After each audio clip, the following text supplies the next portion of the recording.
Day 81. We pick up where we left off in the book of John, chapter 11, verse 50. I start at verse 49.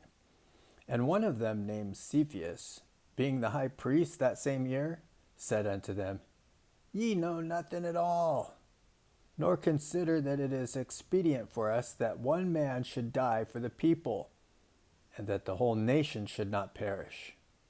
And this spake he not of himself, but being high priest that year, he prophesied that Jesus should die for that nation, and not for that nation only, but that also he should gather together in one of the children of God that were scattered abroad. Then from that day forth they took counsel together to put him to death. Jesus therefore walked no more openly among the Jews, but went thence into a country near to the wilderness, into a city called Ephraim, and there continued with his disciples. And the Jews' Passover was nigh at hand, and many went out of the country up to Jerusalem before the Passover to purify themselves.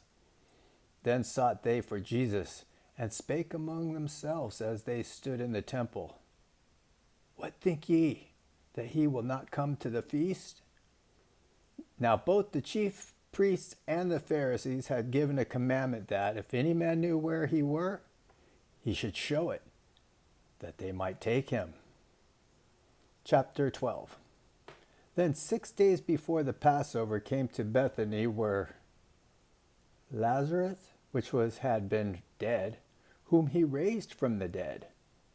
There they had made a supper, and Martha served, but Lazarus was one of them that sat at the table with him. Then took Mary a pound of ointment of spikenard, very costly, and anointed the feet of Jesus, and wiped his feet with her hair. And the house was filled with the odor of the ointment.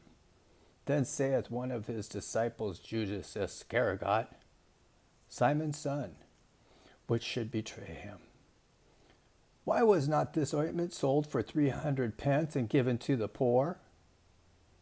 This he said, not that he cared for the poor, but because he was a thief, and had the bag and bare what was put within. Then Jesus said, Let her alone. Against the day of my burying hath she kept this. For the poor always ye have with you, but me ye have not always. Much people of the Jews therefore knew that he was there, and they came not for Jesus' sake only, but they might see Lazarus also, whom he had raised from the dead. But the chief priests consulted that they might put Lazarus also to death, because that by reason of him many of the Jews went away and believed on Jesus. On the next day, much people that were come to the feast, when they heard that Jesus was coming to Jerusalem, took branches of palm trees and went forth to meet him and cried, Hosanna! Blessed is the King of Israel that cometh in the name of the Lord. And Jesus, when he had found a young ass, sat thereon, and as it was written, Fear not, daughter of Sion, behold, thy king cometh sitting on an ass's colt. These things understood not his disciples at first, but when Jesus was glorified, then remembered they that those things were written of him, and that they had done these things unto him.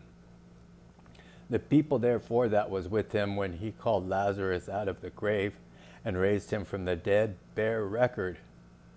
For this cause the people also met him, for that they heard that he had done this miracle.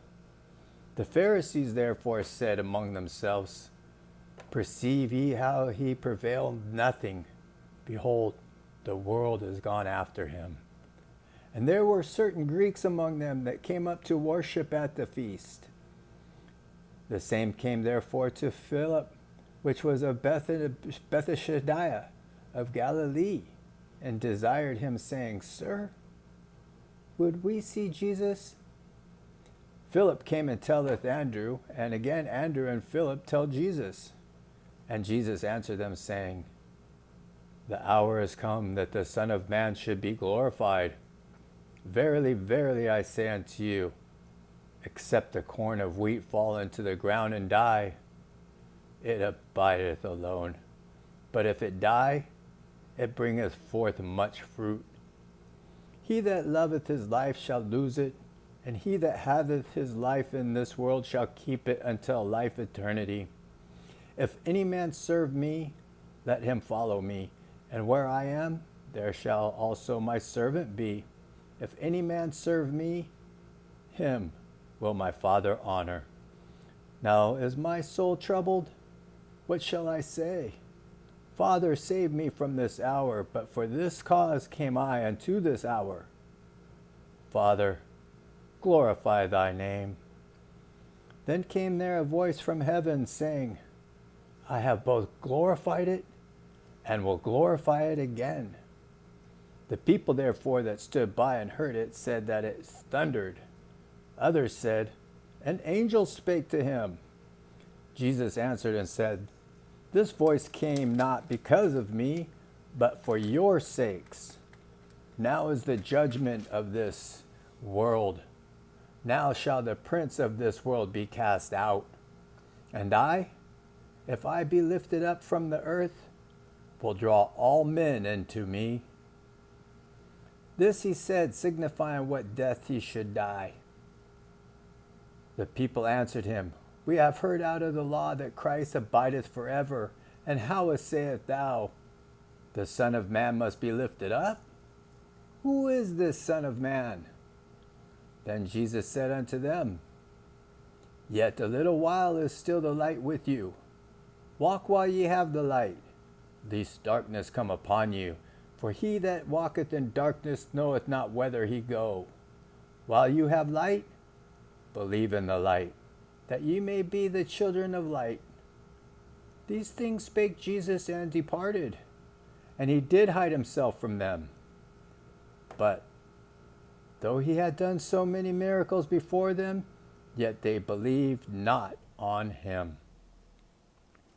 That the saying of Esaias, the prophet, might be fulfilled, which he spake, Lord, who hath believed our report? And to whom hath the arm of the Lord been revealed? Therefore they could not believe, because that Esaias said again, he hath blinded their eyes, and hardened their heart, that they should not see with their eyes, nor understand with their heart, and be converted, and I should heal them. These things said Esaias when he saw his glory and spake of him. Nevertheless, among the chief rulers also many believed on him, but because of the Pharisees they did not confess him, lest they should be put out of the synagogue. For they loved the for they loved the praise of men more than the praise of God. Jesus cried and said, he that believeth on me, believeth not on me, but on him that sent me. And he that seeth me, seeth him that sent me. I am come a light into the world, that so whoever believeth on me should not abide in darkness. And if any man hear my words and believe not, I judge him not. For I came not to judge the world, but to save the world. He that rejecteth me and receiveth not my words, hath one that judgeth him. The word that I have spoken, the same shall judge him in the last day. For I have not spoken of myself, but the Father which sent me. He gave me a commandment, what I should say and what I should speak. And I know that his commandment is life everlasting. Whatsoever I speak, therefore, even as the Father said unto me, so I speak. Chapter 13. Now, before the feast of the Passover, when Jesus knew that his hour was come, that he should depart out of this world unto the Father,